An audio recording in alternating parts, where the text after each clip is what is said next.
नमस्कार दोस्तों, स्वागत है आपका हमारे चैनल पे।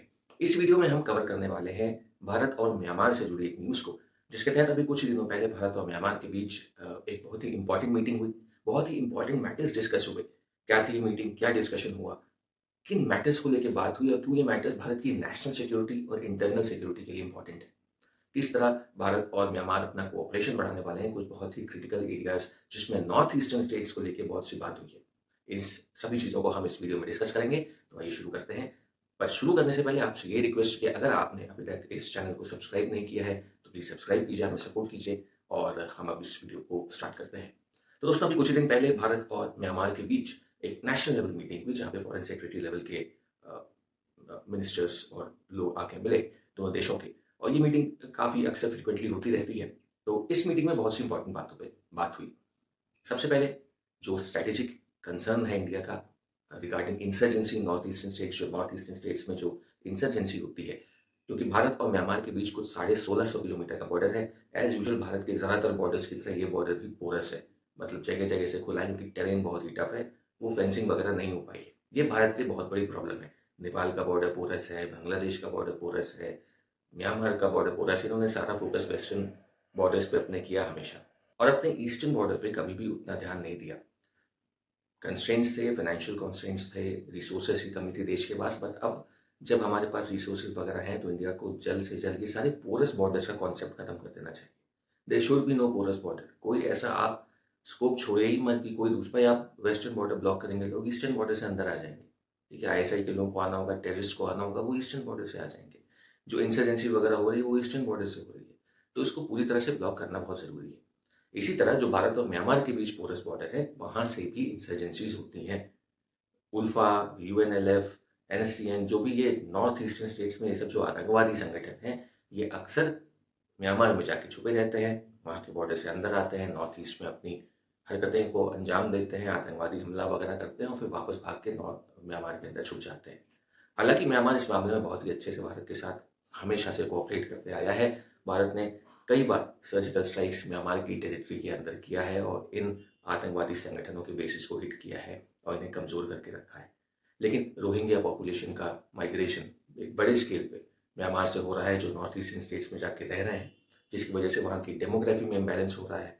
वहाँ की जो एथनिक पॉपुलेशंस हैं, उनके साथ क्लैशेस हो रहे हैं। इसलिए हम देख रहे हैं कि नॉर्थ ईस्टर्न स्टेट्स में हमारे आजकल फ़िलहाल कुछ समय से एथनिक वायलेंस बहुत ज़्यादा बढ़ता जा रहा है। इसकी एक वजह रोहिंग्या भी है, क्योंकि इनका कल्चर बिल्कुल डिफरेंट है। उनका कल्चर बिल्कुल डिफरेंट है, इनका कल्चर बिल्कुल डिफरेंट है। ये दोनों सोसाइटीज़ एक साथ कोएग्ज़िस्ट नहीं कर पा रही हैं, जिसकी वजह से क्लैशेस इरप्ट हो रहे हैं, जिसकी वजह से नॉर्थ ईस्टर्न स्टेट्स की सेफ्टी, सिक्योरिटी और उसकी जो ग्रोथ है, उस पे असर पड़ रहा है। इसके अलावा जो दूसरा मुद्दा था, वो ये था कि म्यांमार का ये बॉर्डर बहुत बड़े स्केल पे स्मगलिंग के लिए, ड्रग्स के लिए, ह्यूमन ट्रैफिकिंग के लिए, ऑर्गेनाइज़्ड क्राइम जैसी चीज़ों के लिए बहुत ही ज़्यादा इन्फेमस है। गोल्डन ट्रायंगल नेक्सस नाम से आपने सुना होगा, एक बहुत बड़ा ऑर्गेनाइज़्ड क्राइम और नारकोटिक्स से रिलेटेड ऑर्गेनाइज़ेशन है। अ, तो इसका भी ऑपरेशंस हम देखते हैं कि वहाँ से होता है। इस बॉर्डर के थ्रू ड्रग्स वगैरह नॉर्थ ईस्ट में आते हैं, उसके पैसे से वेपन्स वगैरह भी नॉर्थ ईस्ट में आते हैं, जिन वेपन्स का यूज़ करके नॉर्थ ईस्ट के अंदर गड़बड़ी फैलाई जाती है। तो इस इश्यू को लेके भी दोनों देशों ने बात की और इसको एड्रेस करने के लिए डिसीजंस लिए गए। तीसरा important issue, China Myanmar economic corridor. CPEC का नाम तो हम सबने सुना है, जो पाकिस्तान में इकोनॉमिक कॉरिडोर चाइना ने बनाया है, बट चाइना के बेल्ट एंड रोड इनिशिएटिव का एक और हिस्सा है सीमैक। इसी तरह का एक इकोनॉमिक कॉरिडोर वो म्यांमार के अंदर से बना रहा है, क्योंकि चाइना एक डायरेक्ट एक्सेस चाहता है बे ऑफ बंगाल और इंडियन ओशन के लिए, क्योंकि वो जानता है कि कल को अगर स्ट्रेट ऑफ मलक्का भारत चोक कर देता है, ब्लॉक कर देता है, तो उसके लिए सीपेक के थ्रू अरेबियन सी में एक्सेस और सीमैक के थ्रू बे ऑफ बंगाल और इंडियन ओशन में एक्सेस रहेगा। इसी को इंश्योर करने के लिए उसने ये दोनों इकोनॉमिक प्रोजेक्ट्स बनाए हैं। लेकिन सीमेक और सीपेक जैसे कोई भी प्रोजेक्ट जब चाइना दुनिया के किसी भी देश में एग्जीक्यूट करता है, तो हमें चाइना की मोडस ऑपरेंडी पता है। वो पहले इन देशों को खूब सारा पैसा देगा लोन के तौर पे। इसी लोन के पैसे से वो कुछ गैर ज़रूरी से इंफ्रास्ट्रक्चर प्रोजेक्ट्स बनाएगा। ऑब्वियसली सारे बेकार नहीं होते, कुछ यूज़फुल होते हैं, बट बहुत से प्रोजेक्ट्स ऐसे होते हैं जिनकी उस देश को उतनी ज़रूरत नहीं थी। उस पैसे का वो किसी और जगह बेहतर इस्तेमाल कर सकते थे, लेकिन उस पैसे की मदद से इंफ्रास्ट्रक्चर प्रोजेक्ट बड़े-बड़े बना दिए जाते हैं, जिसका उनके लोगों को उतनी इम्पोर्टेंस या उतनी ज़रूरत नहीं थी उस देश के लोगों को। अब वो प्रोजेक्ट्स बन जाते हैं, पैसे बढ़ जाते हैं, इंटरेस्ट पेमेंट का भार उस देश के ऊपर पड़ जाता है, और जब वो देश इंटरेस्ट पेमेंट कर पाने में उसे प्रॉब्लम होती है, तो चाइना उसकी इंटरनल उस देश की इंटरनल मैटर्स में दखल देना शुरू कर देता है, उनकी फॉरेन पॉलिसी में दखल देता है, यहाँ तक कि अपने ही बनाए हुए इंफ्रास्ट्रक्चर प्रोजेक्ट्स को लीज़ पे कई-कई साल के लिए, 99 साल के लिए लीज़ पे ले लेता है और अपनी एक्टिविटीज़ को वहाँ से करना शुरू कर देता है। ये हमने श्रीलंका के हम्बनटोटा पोर्ट के साथ होते देखा और इसलिए हमेशा एक डर बना रहता है कि अगर चाइना किसी देश में एंटर कर रहा है, तो बहुत पॉसिबल है कि वो आड़े-तिरछे मेथड्स यूज़ करेंगे और उस देश के इंटरनल मैटर्स पे दखल-अंदाज़ी करने की कोशिश करेंगे।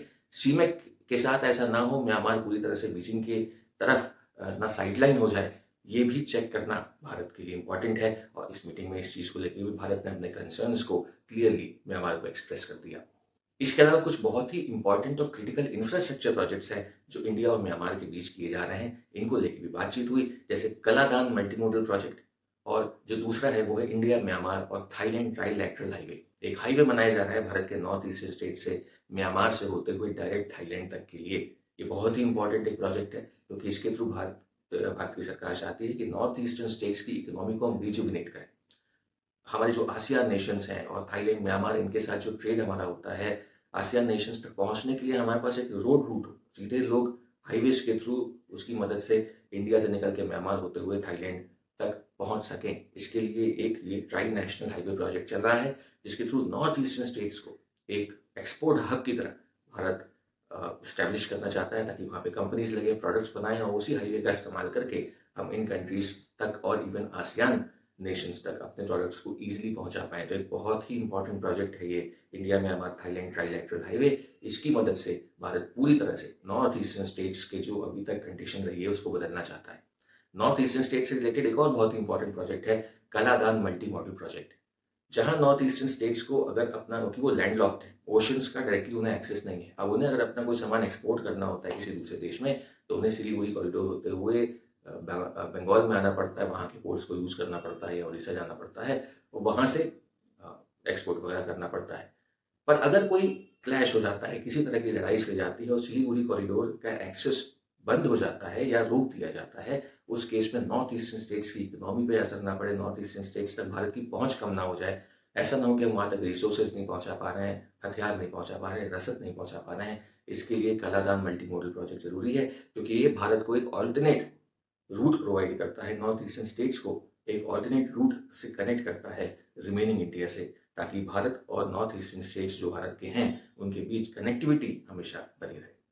इसके अलावा महासागर प्रोजेक्ट है, ये भी एक बहुत ही इंपॉर्टेंट प्रोजेक्ट है भारत का, जो वो रीजनल कंट्रीज़ के साथ करता है उस एरिया में, ओशंस में ग्रोथ और पीस और स्टेबिलिटी बनाए रखने के लिए। बे ऑफ बंगाल पीसफुल रहे, बे ऑफ बंगाल में ग्रोथ होती रहे, किसी बाहरी देश का बहुत ज़्यादा इंटरफेरेंस बे ऑफ बंगाल में ना हो, इसके लिए महासागर प्रोजेक्ट है और भारत और म्यांमार इसके लिए एक्टिवली वर्क कर रहे हैं। अगला जो पॉइंट था, जिस पे बात हुई, वो था एक्टिव इंटेलिजेंस शेयरिंग। दोनों देश एक दूसरे के साथ इंटेलिजेंस शेयरिंग करेंगे। जो भी मैटर्स ऑफ म्यूचुअल कंसर्न है या म्यूचुअल इंटरेस्ट है, उसको लेके अगर किसी के पास भी कोई जानकारी है, तो वो देश आपस में शेयर करेंगे। ये भी इस मीटिंग में डिसाइड हुआ और ज़्यादातर जो फोकस रहा इस मीटिंग का वो यही था कि नॉर्थ ईस्टर्न स्टेट्स को किस तरह एक एक्सपोर्ट हब बनाया जा सके, कैसे उसकी इकोनॉमी को ट्रांसफॉर्म किया जा सके, कैसे वहाँ के लोगों का जीवन बेहतर बनाया जा सके, कैसे म्यांमार और भारत एक साथ आके अपने लोगों के लिए जीवन को बेहतर बना सकें, नॉर्थ ईस्ट का डेवलपमेंट करा सकें, म्यांमार का डेवलपमेंट करा सकें। और इसके बहुत ही इंपॉर्टेंट बातों पे इस मीटिंग में डिस्कशन हुआ। अगर ये इम्प्लीमेंट होते हैं, तो ये हम दोनों ही देशों के लिए बहुत ही ज़्यादा बेनिफिशियल होंगे। तो आशा करता हूँ आपको ये वीडियो पसंद आया होगा। इस मैटर से रिलेटेड जो भी न्यूज़ थी, वो जानने और सीखने को मिली होगी। Thank you very much for watching. I will see you on the next one. Channel को सब्सक्राइब कीजिए, हमें सपोर्ट कीजिए, वीडियो को लाइक कीजिए, शेयर कीजिए और हम मिलते हैं आपसे अगले वीडियो में। जय हिंद, जय भारत।